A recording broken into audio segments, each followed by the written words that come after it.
in our research, both in carbon nanotubes and also in fuel cell catalysts. I mentioned before, we're actually trying to develop catalysts in the sub-nanometer regime.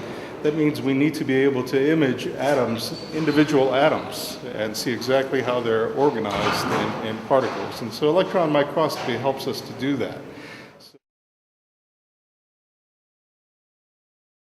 We have here in each of the labs are a series of instruments that people at the university and people from outside companies come to use.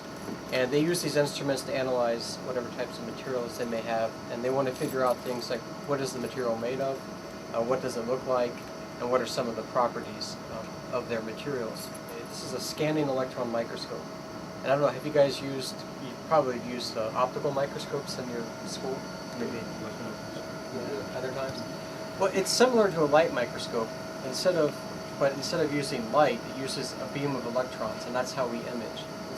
The way the instrument operates is there's a filament, and Kelly will talk about this too, and this filament produces the electrons, and then we use that beam to image the sample that we're looking at. And one of the benefits of using an electron beam in a scanning electron microscope is that we're able to see features that are on the nanometer size scale. And it's not possible to see those features with a light microscope, and it's certainly not possible to see them with our eyes. We use this instrument to look at particles. We also look at human hair and a wide variety of different objects. And as I was saying, it's not just people from the university, but people from companies as well. Conditioners, what's the effect of conditioner on hair fibers? How does it get the hair fibers to coalesce together to make the hair look softer and shinier and so on? Everybody understands when the Kohls said an order of magnitude smaller than a human hair. He said 100 microns. And what does an order of magnitude mean?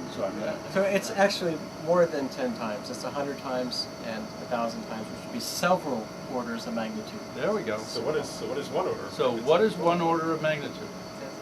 10 times. Right. 10 times. Magnitude, which means 10 times 10 times 10, so 1,000. But in terms of a meter, if we know that a meter, so what's a micron? Exactly, 10 to the negative 6. So again, we're talking about very, very small things. And I have this kind of a question. Now we're shooting electrons, so why are we interacting with electrons as opposed to the neutrons? That's in general. Because it got a charge. It has a charge. Negative. You can tell what element it is by the Amount.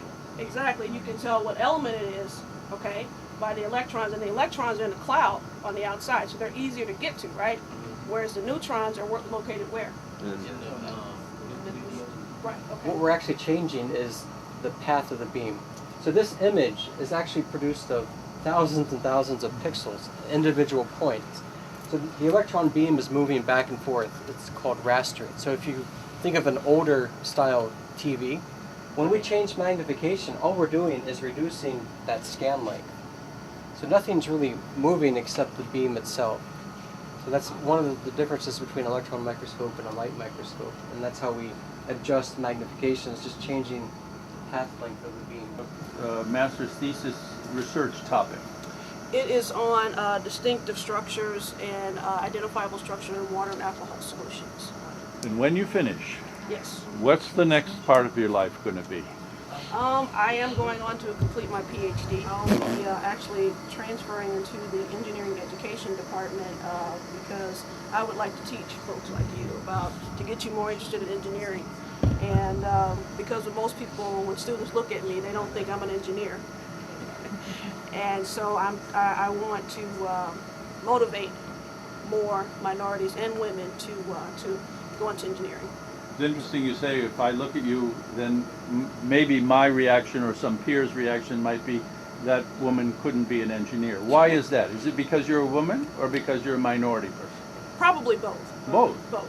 We It's need both. more of both Exactly. in engineering. Exactly. Today I brought some students just to expose them to the opportunity for higher education. In the summer, I did a program with Dr. Millard that is supported by the National Science Foundation, and I learned so much that I could not just put it in the classroom at one time. So I brought my students to see what I saw in the summer.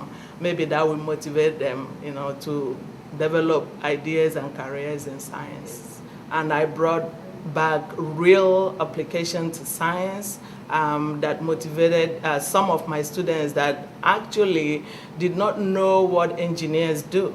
So because of my summer experience, they really had an idea of what engineers do, and some of them are really curious and interested in exploring further the engineering field. For me too, I was surprised about the quality of the questions that they are asking, which makes me feel good that truly we have brought something back this summer, and we have, really improved teaching and learning in the classroom. And so I'm really thrilled that they are asking questions and they are getting involved.